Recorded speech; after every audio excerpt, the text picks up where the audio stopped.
Hi everyone, today I'm going to show you how to make roasted salt and pepper. សួស្តីអ្នកទាំងអស់គ្នា ថ្ងៃនេះខ្ញុំនឹងបង្ហាញអ្នកទាំងអស់គ្នាពីរបៀបធ្វើ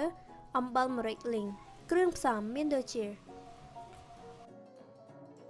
អំបិល 5 ស្លាបព្រាបាយ ម្រេច 2 ស្លាបព្រាបាយ ដាក់ខ្ទះបើកភ្លើងល្មម ពេលខ្ទះក្តៅដាក់អំបិលនិងម្រេចចូល ហើយលីងរយៈពេល 5 នាទី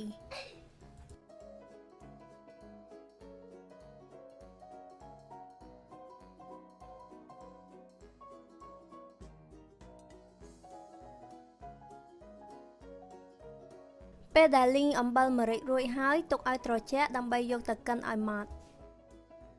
ឥឡូវអំបិលម្រេចត្រជាក់ហើយអញ្ចឹងយកមកកិនឲ្យម៉ត់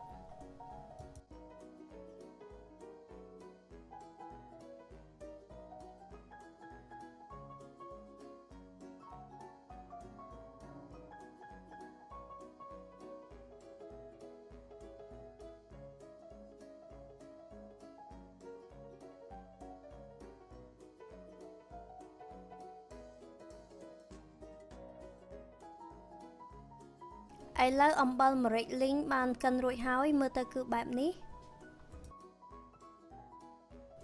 ហើយពេលដែលរៀបចំញ៉ាំអំបិលម្រេចលីងគឺត្រូវដាក់ស្ករសក្រូចឆ្មាហើយបើសិនជាមានខ្ទឹមជ្រក់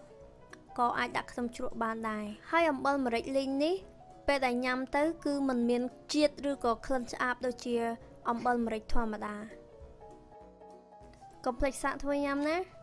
អរគុណសម្រាប់ការមើលសូមចុចអក្សរ like និង subscribe ដើម្បីមើលវីដេអូផ្សេងៗទៀតហើយអក្សរ like និង subscribe នៅខាងក្រោមវីដេអូអរគុណ